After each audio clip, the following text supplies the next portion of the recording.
These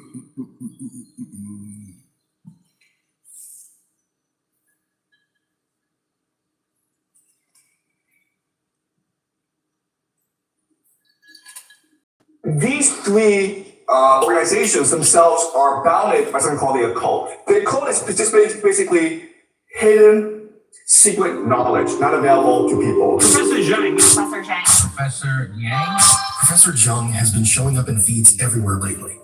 Not because he's chasing fame, but people listen to what he says. And then they watch the world prove him right. Before the last election, he called it. Before J.D. Vance was on anyone's radar, Zhang named him as VP. Before the war with Iran escalated, he laid out exactly why it would happen and when. So when someone with that kind of track record starts talking about hidden systems and secret knowledge, you pay attention. I spent time going through his work, pulled out the theories that explain the world we're actually living in, the questions we all feel but don't know how to ask. Who's really in control? And why does it feel like we're just watching it all happen? This might not be comfortable, but if you've ever felt like something's off, like the story doesn't match what you're seeing, this video is for you. So settle in, because Zhang is about to show you what's really going on behind the curtain. And by the end, you won't look at the world the same way again. The first thing you need to understand, which is very hard, is that our world is a hallucination. It's a collective fantasy. A hallucination. Not sometimes misleading or a bit subjective, a full-blown shape hallucination. And he's not being poetic, he's being literal. He takes us straight to Plato's cave. You know the sort. People chained, staring at a wall their whole lives, watching shadows, thinking those shadows are the whole universe. They give the shadows names, they build a language around them, they tell stories, wars are fought over which shadow is real, generations pass, and never once do they turn around. Zhang says, us, that's now. The economy, the borders, the stock market, the news, the rules-based order. All shadows, all projected by something we can't see. Here's the part that hits different. He says we're not forced to stay in the cave. The chains aren't even real. The ribbons. Anyone could walk out. But nobody does, because we love the cave. We're emotionally welded to it. And if someone comes back from the outside and says, hey, those shadows aren't real, we don't think them, we kill them. I had to stop for a second when I heard that, because it's not just a story about ancient Greece. It's happening right now, every time someone questions the narrative. Think about that the next time someone calls you crazy for questioning the script. He's setting the table here. And trust me, what's coming next will change how you see everything. But first, we have to accept one thing. The world you think you're living in is a projection, a game, and someone built it. So yeah, we're not prisoners, we're volunteers. The question is, what are you volunteering for?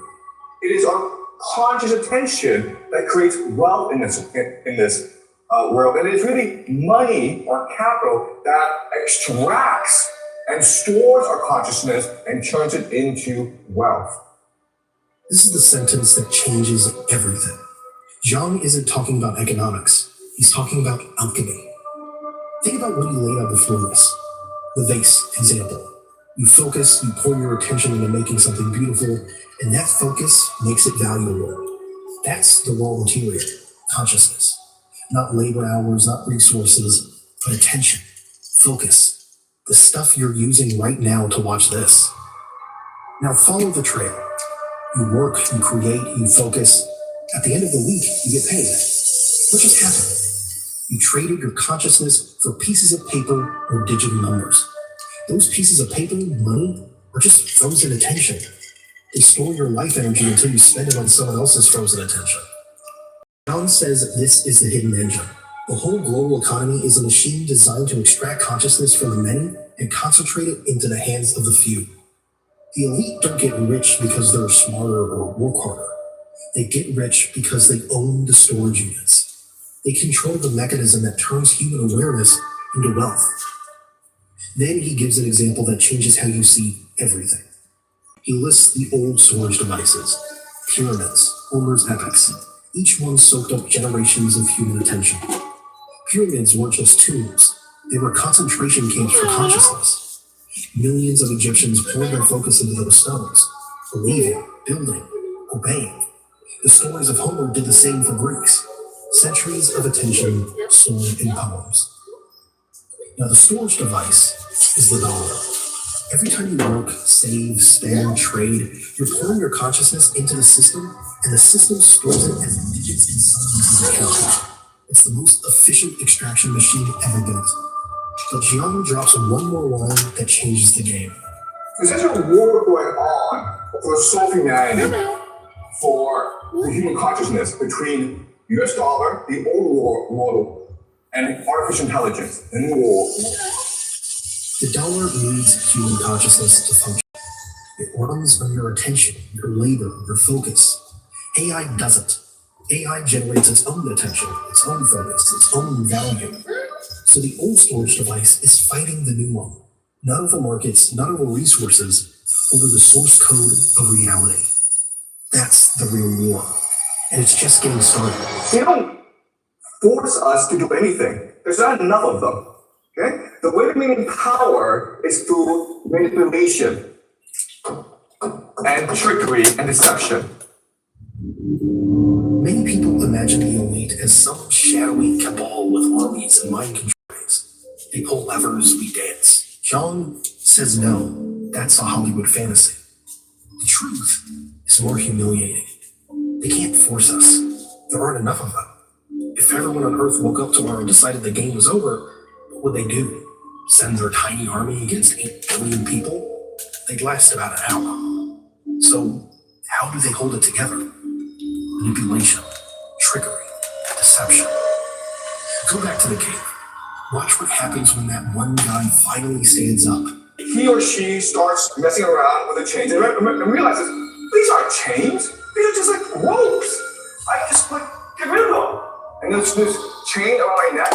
It's like a ribbon. I can snap it off. And he doesn't know why he does this, but he does this. He does do this.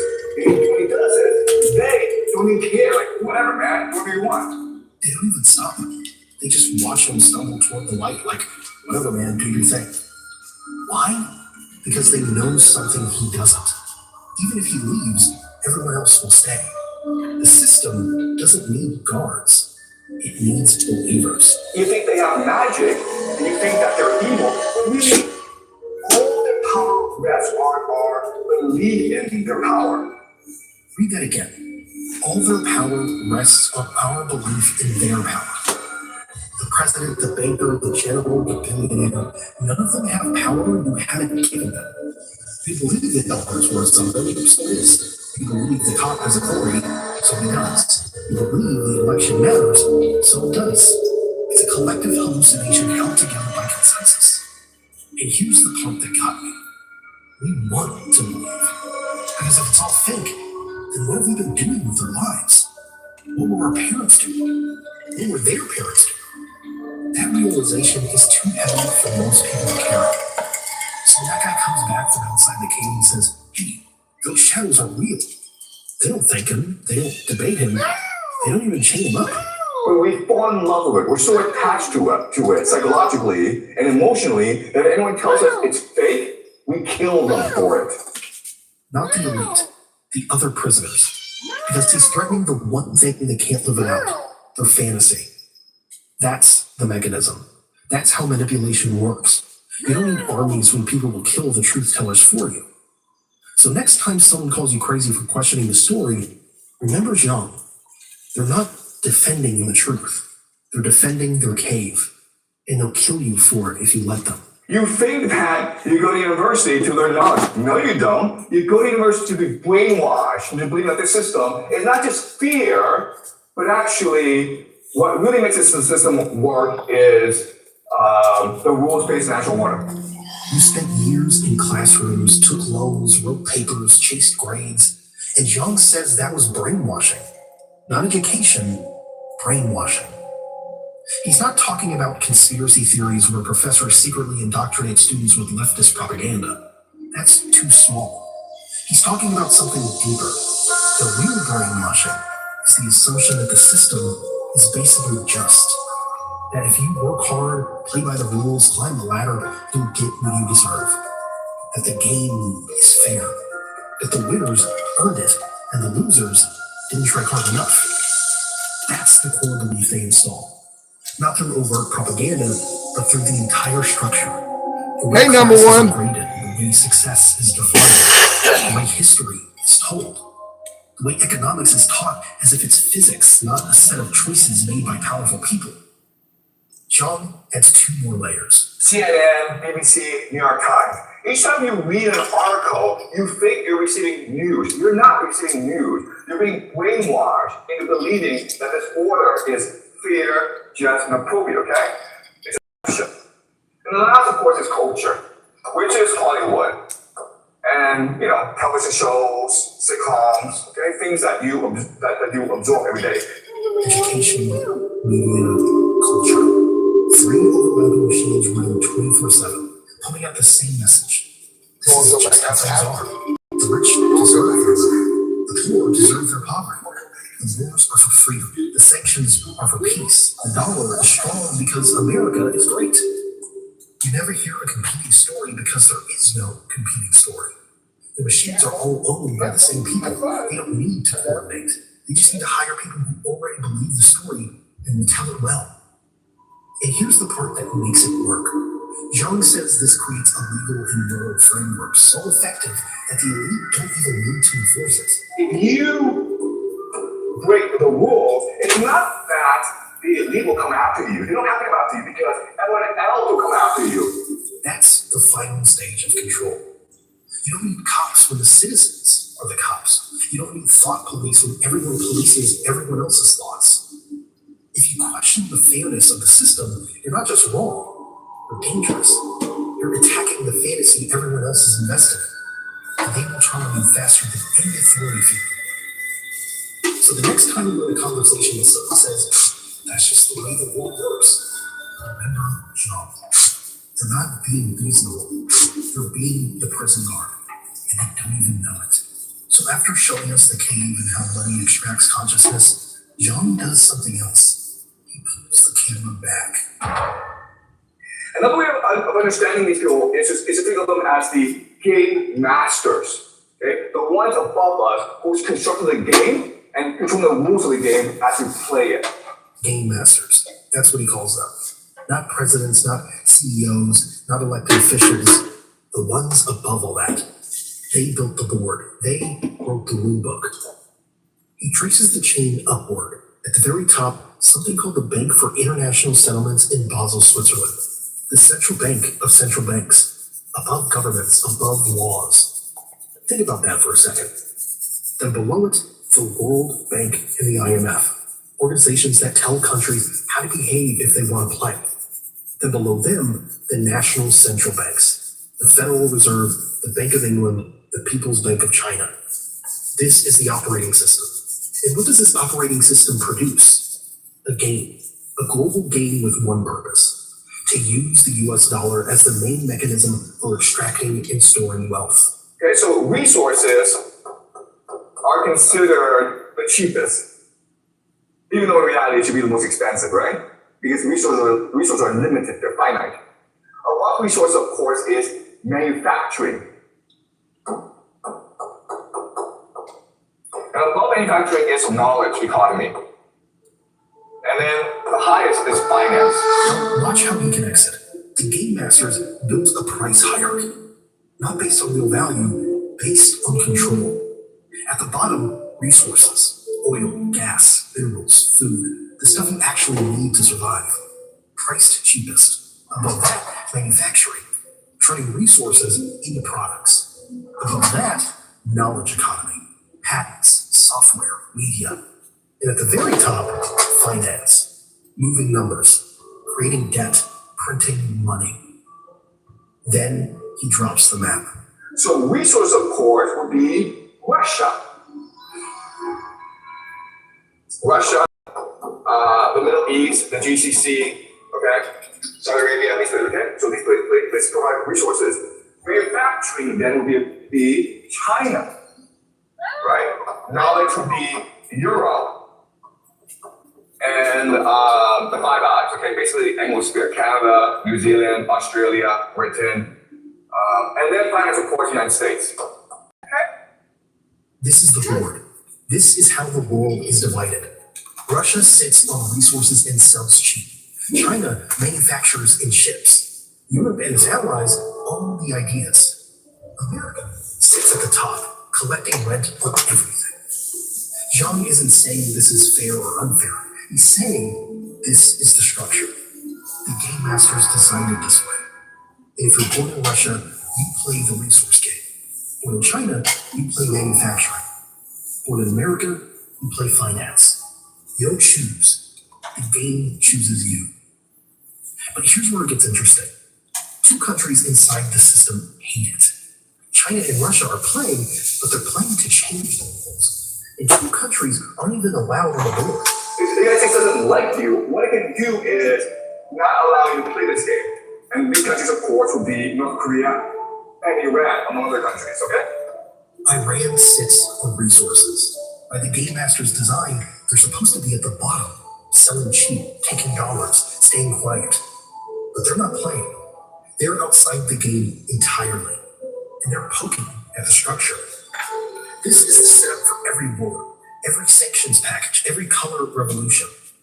Not ideology, not freedom, not democracy, just game masters protecting their board. The question is, what happens when the players stop following the rules? First, of course, is intelligence. What is intelligence? Spies, okay? Their job is to infiltrate other nations' elites and co-opt them into the system. That's what their job is, okay? That's what intelligence does. Then you have crime. Crime disengages in the most profitable enterprises, which includes, of course, drugs, human trafficking, and something called money laundering, okay? And this is a way to incentivize the global elite to work together. Okay, so that's the first two. And then there's one more mechanism called science. Now you think that science is about pursuing the truth. No, it's not. Okay? Science is fundamentally about finding evidence to justify and protect the status quo. Three systems, operating above nations, above any law you can vote for, above any government you can change. Intelligence. Their job is to infiltrate other nations' elites and co-opt them.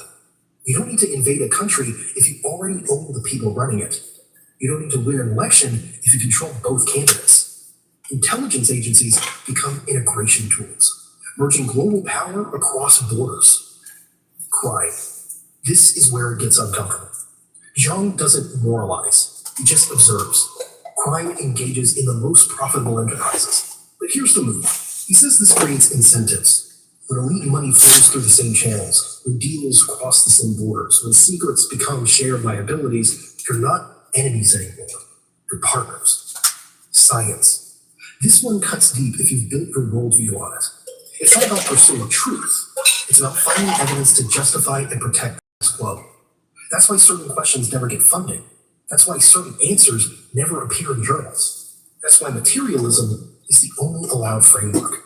It keeps the conversation inside the fence. Science is fundamentally about finding evidence to justify and protect the status quo. Think about what that means for every study you've ever trusted. Every expert who told you the system is fair. Every science says headline that shuts down debate. The machine doesn't produce knowledge.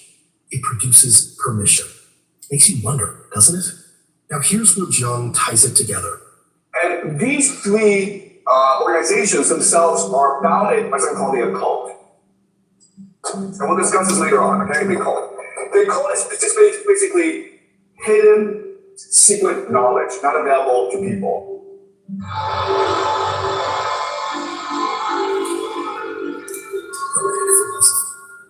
Kabbalah, not religion you practice on Sundays. Operating systems for people who see themselves as above the game. This is the architecture. Intelligence co-ops. connects, science justifies, and underneath all of it, a shared worldview you're not invited to. Not a conspiracy, a structure. And like any structure, it has load-bearing walls. John is about to show us where they crack. So after building the whole architecture, John asks a question. If this is real, there have to be people moving through it. People with names. If it is true that this system is the way it is, there should be individuals in place that operate the system, right? High-tech Also, stuff, y'all. I'll give you two names. Jeffrey Epstein and Jared Kushner. Jeffrey Epstein. You know the public story. But look at who trained him. He started at Dalton, one of the most elite schools in America, where the most powerful families send their children. Then Bear Stearns, finance. Then Douglas Lee, arms trafficking. Iran-Contra, one of the biggest global arms dealers. Then Ehud Barak, former Prime Minister of Israel Intelligence. That's not a random career path. Someone was teaching him how power works across all three systems: education, finance, crime, intelligence. Then look at the Epstein files. 3 million documents released by the Department of Justice. Not leaked, released on the government website. And what do they show?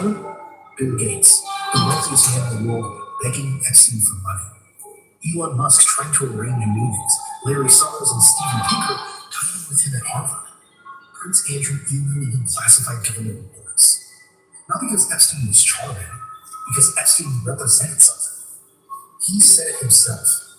I represent the Rothschild. Your money is fake. I represent real money, real power. These families, how about the Rothschilds?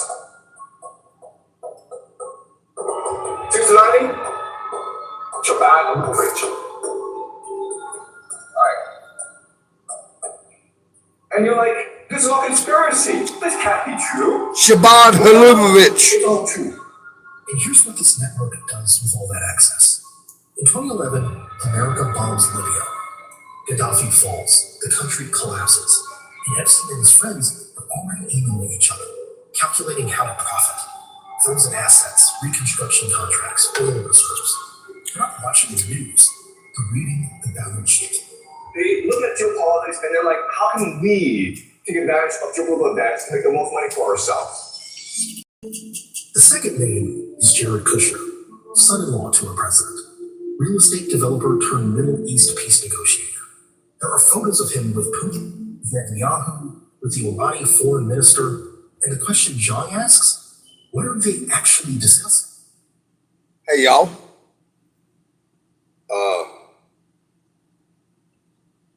Well, I'll leave the link, but it's to Odyssey. I don't know if you'll be able to follow it, but Tim Truth at Odyssey.